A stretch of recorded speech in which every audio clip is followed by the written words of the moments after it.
Saudara kita apabila sholat mereka memperpanjang sujudnya di rakaat terakhir. Apakah ada tuntunan dari Rasulullah SAW? Tidak ada tuntunan kalau sujud terakhir saja, tapi kalau semua sujud anjuran. Bismillahirrahmanirrahim. Assalamualaikum warahmatullahi wabarakatuh. Alhamdulillahi rabbil alamin, wassalatu wassalamu ala asyrafil anbiya wal mursalin, sayyidina wa maulana Muhammadin wa ala alihi wa sahbihi wa man tabi'ahum bi ihsanin ila yaumiddin. Tsumma amma ba'd. Jemaah sekalian, kaum muslimin wa muslimah rahimani wa rahimakumullah. Salah satu tempat di mana seorang hamba dianjurkan untuk memperbanyak doa adalah ketika sujud. Karena ketika sujud di dalam sholat itu seorang hamba dalam posisi doanya sangat dikabulkan oleh Allah Subhanahu wa taala atau sangat mustajab sekali. Sebagaimana disebutkan dalam sebuah hadis dari sahabat Abu Hurairah radhiyallahu anhu. Yang hadis ini diriwayatkan oleh Imam Muslim dalam sahih beliau. Nabi sallallahu alaihi wasallam sabda, "Aqrabu ma yakunu al-'abdu min rabbih wa huwa sajidun fa'aktsiru ad-du'a." Posisi paling dekat seorang hamba dari Tuhannya adalah ketika dia dalam keadaan sujud, maka hendaknya kalian memperbanyak doa di situ. Maksud di sini aqrabu ma yakunul abdu mi rabbih, bahwasanya kondisi seorang hamba dekat dengan Tuhannya di sini maksudnya bukan secara fisik ya, tetapi ini ungkapan yang menunjukkan bahwasanya doa seorang hamba ketika sujud itu sangat dikabulkan oleh Allah Subhanahu wa taala. Di dalam hadis ini Nabi Shallallahu alaihi wasallam memerintahkan untuk memperbanyak doa, ya fa'aktiru, ya memperbanyak doa. Secara otomatis kalau seorang memperbanyak doa ketika sujud akan menjadikan sujudnya lebih lama atau mungkin agak lama dari biasanya. Yang sangat mungkin hal itu nanti akan menyebabkan kondisi sujud saat dia berdoa pada Allah Subhanahu wa taala itu lebih lama dari rukun-rukun yang lain, seperti misalkan ruku ataupun berdiri ataupun duduk di antara dua sujud dan seterusnya. Hal ini tidak bertentangan dengan hadis Nabi Muhammad SAW, di mana dalam sebuah hadis dari Al-Bara' bin Azib, yang mana di situ Nabi SAW menyebutkan bahwasanya sholatnya Rasulullah SAW itu ya antara berdirinya, rukuknya, sujudnya dan duduk di antara dua sujud itu adalah durasinya hampir sama. Ini tidak bertentangan. Sebenarnya disebutkan dalam hadis Bukhari Muslim dari Al-Bara' bin Azib, beliau bersabda, "Salatu Rasulillah SAW wa ruku'uhu wa idza rafa'a ra'sahu minar ruku' wa sujuduhu wa ma baina sajdataini qariban minas sawa." Adalah salatnya Rasulullah SAW, kemudian rukuknya, kemudian apabila beliau bangkit mengangkat kepalanya dari rukuk, maksudnya i'tidal, kemudian sujudnya, dan duduk di antara dua sujud itu qariban minas sawa, durasinya hampir sama, ya durasinya hampir sama. Kenapa? Karena maksud daripada hadis ini adalah pertama itu untuk sebagian keadaan. Jadi bukan berarti Rasulullah SAW dalam seluruh keadaan itu seperti itu. Berdirinya, rukuknya, sujudnya, i'tidalnya, duduk di antara dua sujudnya durasinya hampir sama. Bukan. Ya, itu hanya untuk sebagian. Kenapa? Karena dalam riwayat-riwayat yang lain didapatkan bahwasanya Rasulullah SAW itu memperpanjang berdirinya. Ya, sangat panjang berdirinya karena belum membaca surat-surat yang sangat panjang, sehingga antara berdiri dengan rukuk, dengan sujudnya, dengan duduk di antara sujudnya tidak sama, lebih panjang berdirinya gitu. Kemudian hal ini juga perlu dipahami bahwasanya justru menunjukkan kalimat qariban minas sawa itu, bahwasanya Nabi SAW itu sebagian rukunnya tadi ya berdiri, i'tidal, rukuk, sujud ataupun duduk di antara dua sujud hampir sama, itu menunjukkan bahwa sebagiannya ini malah tidak sama, menunjukkan tidak sama ya, sebagiannya ada yang lebih lama dari sebagian yang lainnya. Hal ini dijelaskan oleh Imam An-Nawawi rahimahullahu taala dalam Syarah Sahih Muslim jilid 4 halaman 188. Beliau Imam Nawawi rahimahullah mengatakan qauluhu qariban minas sawa yadullu ala anna ba'daha kana fihi tulun yasirun ala ba'd. Ya, kalimat qariban minas sawa, durasi waktunya itu hampir sama.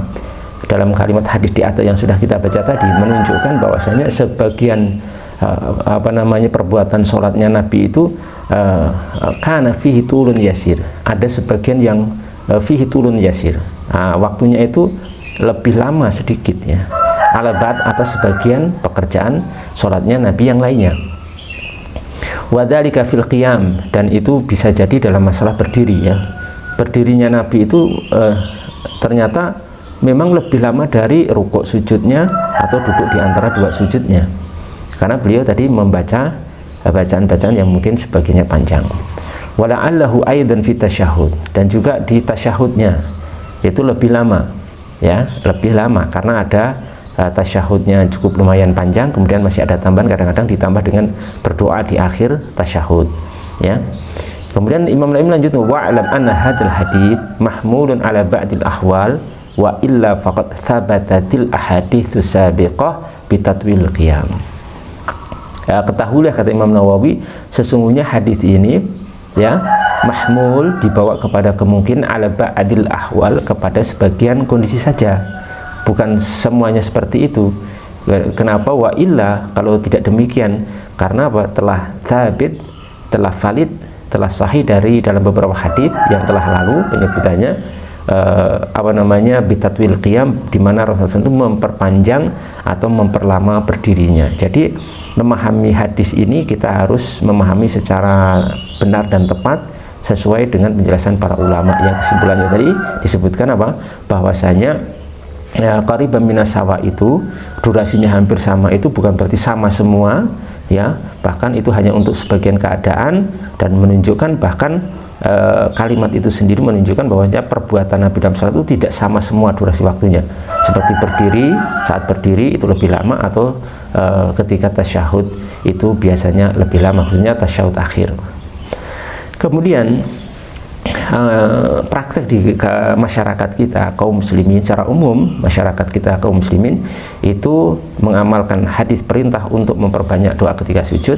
Itu biasanya mereka mengambil pilihan di sujud terakhir, di sujud yang terakhir ya. Di sujud terakhir itu mereka kemudian berdoa, dan biasanya memperlama sujudnya karena untuk berdoa. Ini juga tidak ada masalah, tidak bertentangan dengan syariat, apalagi hadis-hadis Nabi Muhammad SAW. Kenapa? Karena dalam hadis yang sudah kita baca sebelumnya tadi ya, fa'aktiru ad-du'a, atau wahwa sajidun fa'aktiru ad-du'a ya. Posisi di mana seorang hamba itu sangat dikabulkan doanya oleh Allah Subhanahu wa taala itu ketika sujud ya. Ketika sujud maka adalah kalian memperbanyak sujud, memperbanyak doa. Kalimat wahwa sajidun, dan dia dalam kondisi sedang sujud itu menunjukkan satu perintah yang sifatnya mutlak.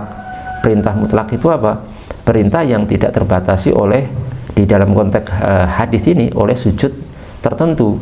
Artinya perintah itu berlaku untuk mau dilakukan doanya itu di sujud pertama, kedua, ketiga, keempat, tidak ada masalah. Semuanya berlaku dan semuanya boleh ya, boleh. Maka ketika kaum muslimin melakukannya di sujud terakhir, sujud terakhir itu bisa sujud kedua atau sujud ketiga atau sujud keempat, maka di rakaatnya ya maksudnya, maka di situ sudah masuk dalam perintah Nabi wahwa sajidun fa'aktiru du'a, itu sudah masuk di situ. Karena Nabi tidak membatasi.